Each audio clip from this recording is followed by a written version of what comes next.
Hello, everyone. Thank you for tuning in to the second episode of Through Their Eyes. This is a series that is going to be talking about the ins and outs of being an artist and the artist world. Each week I'll be featuring a brand new artist, and I'm talking about any type of artist, the normal artists that when you think of art, that's who you think of, actors, actresses, videographers, photographers, theater people, musicians. I'm even talking about like the cosplayers and the people who do the role playing. I find what you guys do to be fascinating. I don't understand how you change your faces, but I don't know how to do makeup clearly. So that is what this show is going to consist of. But today I'm going to get the ball rolling talking about my art. So to get started on that, a little bit about me. I am Lindsie, obviously. Hello. I started my Aggerbeck Media company. It's an LLC back when I graduated college back in 2015. It is a videography, photography business. I obviously am the only one involved with it since it's an LLC. I do senior photos, maternity photos, wedding photos. I've done wedding videos. And then on top of it, I also freelance out to different video production companies to edit for them. I was always the kid with the camera in her hand. I think I was about 10 years old when my papa brought up the first family video camera, which I still have. It was a Panasonic. Ta-da. I followed the family around with this like a stalker. I have no idea what has happened to any of the family videos that I took. I just know I was obsessed with this. There's photos of me holding it on my grandma's porch. It's obsessed. When I was younger, I had seizures when I was itty bitty, and it led to a pretty intense learning disability. And what I mean by that is it caused damage on the part of my brain that takes in information. So I process stuff completely different, and there for a little bit we didn't think I would ever be able to process words and numbers and stuff like that, but I was always able to process images and pictures, and I colored all the time because of it. So even though I couldn't write out what I needed, I could always draw out what I needed. And that also goes back to the different therapy that I had to do to help with that brain damage. They always had me drawing pictures, and they always asking me questions. What do you see in this image? What do you see in this image? Luckily, because I had amazing people that refused to let me use any of that as an excuse, eventually about 8th grade, I finally was able to start processing words and numbers. It's a little bit different, but I can do it, and now I'm obsessed with reading and Harry Potter, and I have a problem. It's fine. But because I always understood images, that led to the passion of my photography and my videography, and I told myself for a really long time that there's no way I could do it, and through high school I was convincing myself I wanted to be a teacher because at least that has a pension and I wouldn't be struggling my whole life, so I was going to be a teacher. Now, valid, I was going to be a theater teacher, but a teacher nonetheless. And then in 2009, when I graduated high school, something really traumatic happened, and a kid that was like my big brother passed away. And watching that and watching what we all went through, I realized I needed to stop being afraid of what my passion was. And I needed to follow that, which is what he would have told me to do anyway. So instead of going to UNC to get my teaching degree, I decided I was gonna go and get my video degree, which was terrifying and scary. And I went to a school that was fast-paced and stressful, and if you couldn't handle it, you knew it. which I'm really grateful now because there's a lot of deadlines that come and go very quickly in this world. So that got me ready for that. I am grateful for all the teachers that I had, because without those teachers, that school was shit. But because of who my professors were, I learned a lot. When I was in college, I was getting my degree in videography. I wasn't even going to do anything with my photography, but then I realized I had a passion for it and a God-given talent for photos. My photography shows the world how I see it, which was always really important to me to get out to people. My absolute dream job would probably be working for National Geographic. Someday, maybe. My passion is nature and travel photography, just because I think a lot of people don't view nature the way that they should. We live in such a world where it's go, go, go, go, go, that a lot of people miss out on these great shots and these great views that they could find. So when my family and I go around and we travel everywhere, I obviously have my camera in my hand. It drives them insane.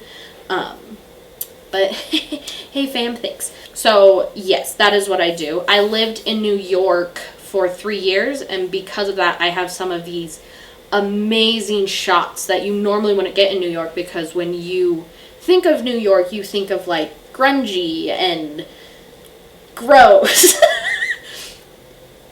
Polluted.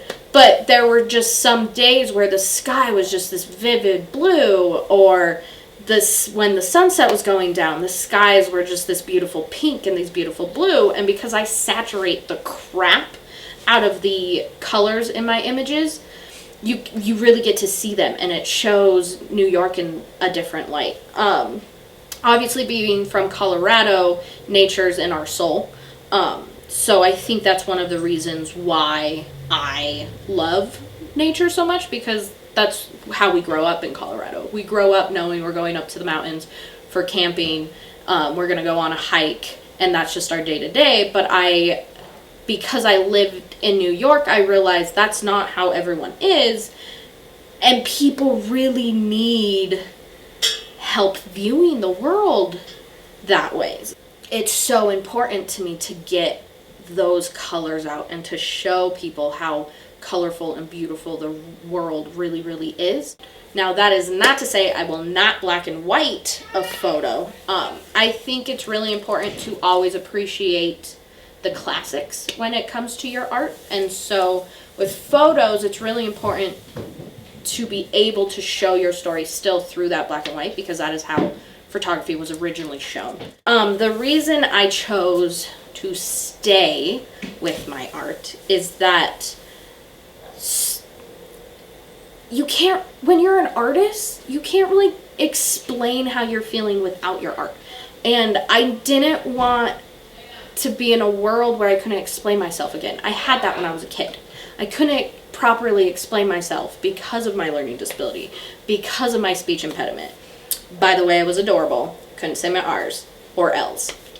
My name is Lindsie Aggerbeck. Picture it. And so I couldn't bring myself to live in a world where I wasn't expressing myself again. So I stuck with my art. And as scary as it was to stick with my art and to know that, yeah, I'm probably going to be a starving artist for the rest of my life, it came with this calm that no matter what, I'd be able to share something beautiful with the world. So I stuck with it. And yeah, I'm a starving artist, but I'm happy. I'm not hating my life.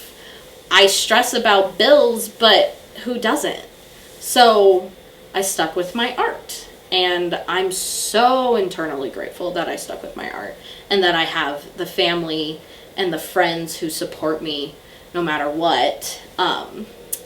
Without them, no way would I be able to be here today.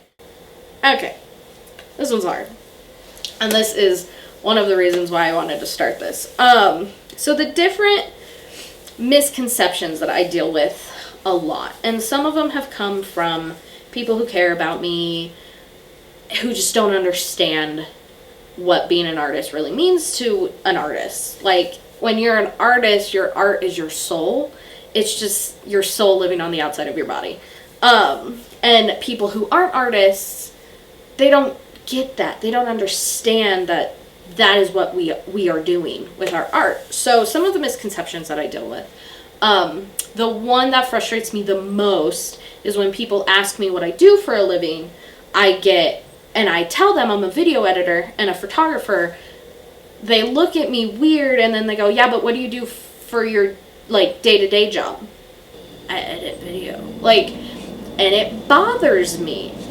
And the reason it bothers me is that people should just know that that's a job. Like, how do you think TV shows go up? What do you think that just happens? So that one bothers me a lot. Another one that bothers me is that when I first started doing my art for a living, a lot of my friends, and valid, I don't go out, okay? Like, I love my cozy house where I can sit on my computer and I can edit all day long, or I can just go into nature. I'm not a big going to bars. I will do house parties at my house and I will drink here, but I'm not a big person to go out. But with that being said, I did have a few friends that didn't want to invite me out because they didn't think I could afford to go out because I was an artist. Like, I straight up had a person, she literally was all like, well, because you're an artist and I figured you didn't have the money. So one, here's why that bothered me. One, you don't know my life.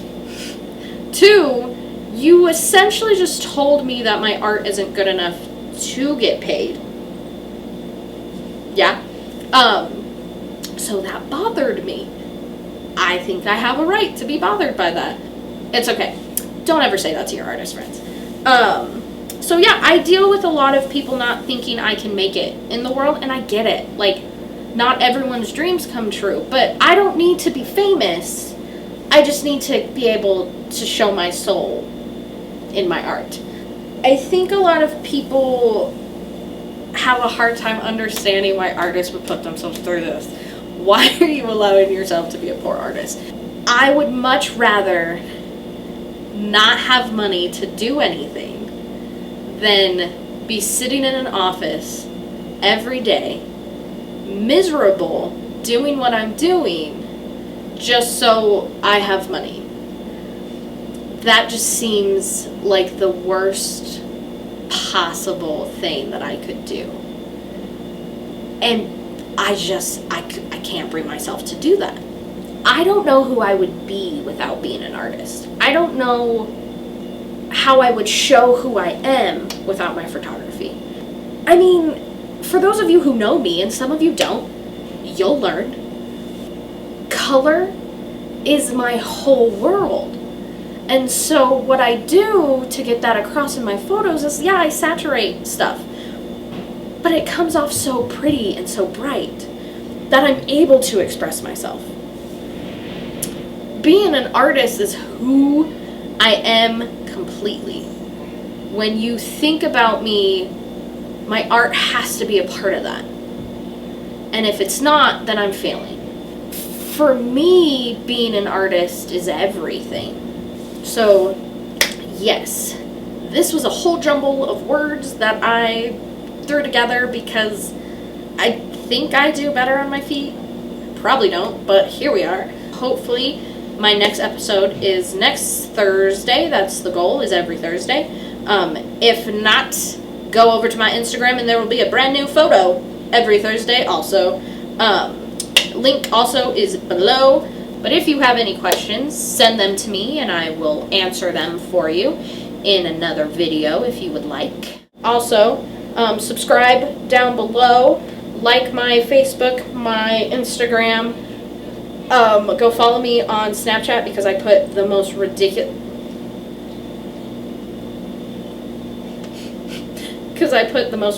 things on Snapchat. My personal Twitter consists of me just rambling, and then I also have a professional Twitter. Links after this video, obviously. and down below. So go like all of those, go follow all that, subscribe, you know the jazz. If you follow me, you'll see adorable videos and photos of the Munchkin. Yes.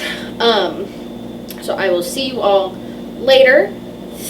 Thank you for watching. Help me promote, because that's the only way we're going to get people to watch this. Okay, bye everyone. Say bye, Loki. Say bye. Bye, Loki. Bye, guys. Thanks. Bounce.